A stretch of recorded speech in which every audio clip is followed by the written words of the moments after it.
আসসালামু আলাইকুম রহমতুল্লাহ। আলোচনা করব অটোক্যাডের আরেকটি কমান্ড নিয়ে, যার নাম হলো আর্ক বৃত্তচাপ।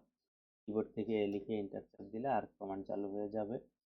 Specify start point of arc, আর্কের প্রথম হবে কোন জায়গা থেকে সেই পয়েন্টে ক্লিক। এরপরে আসছে স্পেসিফাই সেকেন্ড পয়েন্ট, অর্থাৎ এর উচ্চতা বা হাইট কতটুকু হবে সেই পয়েন্টে ক্লিক করব।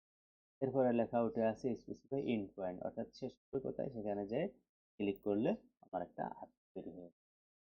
এই ছিল হলো আর্ক কমান্ড। কিবোর্ড থেকে এন্টার চাপ দিলে আর্ক কমান্ড চালু হয়ে যায়। এখন কথা হলো, এটা কিন্তু এই বাহু সোজা না, এবং দূরত্ব কত তাও জানি না, খাড়া কতটুকু আছে তাও জানি না। যদি আমরা এটা অ্যাকুরেট করে আঁকতে চাই, তাহলে আমাদের লাইন কমান্ডের সহযোগিতা। প্রথমে এর লিখে এন্টার দিচ্ছি। এখানে একটা আমরা লাইন আঁকবো, সোজা লাইন হলে ভালো হয়। F8 চাপ দিয়ে সোজা লাইন আঁকবো। ধরি যে এটা আমার 50 ফিট লাইন। এটা একটা 50 ফিট লাইন, অর্থাৎ আর্কের শুরু হবে, আর্কের এই প্রথম পয়েন্ট থেকে শেষ পয়েন্ট পর্যন্ত দূরত্ব হবে সোজা 50 ফিট, এবং এর খাড়া হবে 40 ফিট। ঠিক মাঝখানে একটা 40 ফিট লাইন আঁকি। 40 ফিট থেকে 40 ফিট দেইনি, 40 ইঞ্চি হয়ে আবার আঁকি।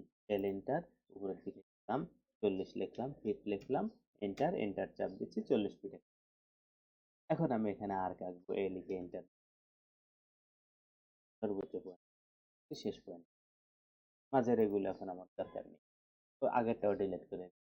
তার মানে এই যে এখানে একটা আর্ক তৈরি হলো, তার প্রথম বিন্দু থেকে শেষ বিন্দুর দূরত্ব হলো 50 ফিট, এবং এর উচ্চতা হলো 40 ফিট।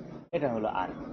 এটা আমরা এই ইন্টার কমান্ড দিয়েও আঁকতে পারি, অথবা টুলবার থেকে আমাদের এখানে আর্ক নামে একটা কমান্ড আছে, একটা বাটন আছে, এই জায়গায় ক্লিক করে আমরা আর্ক কমান্ডের কাজ করতে পারি।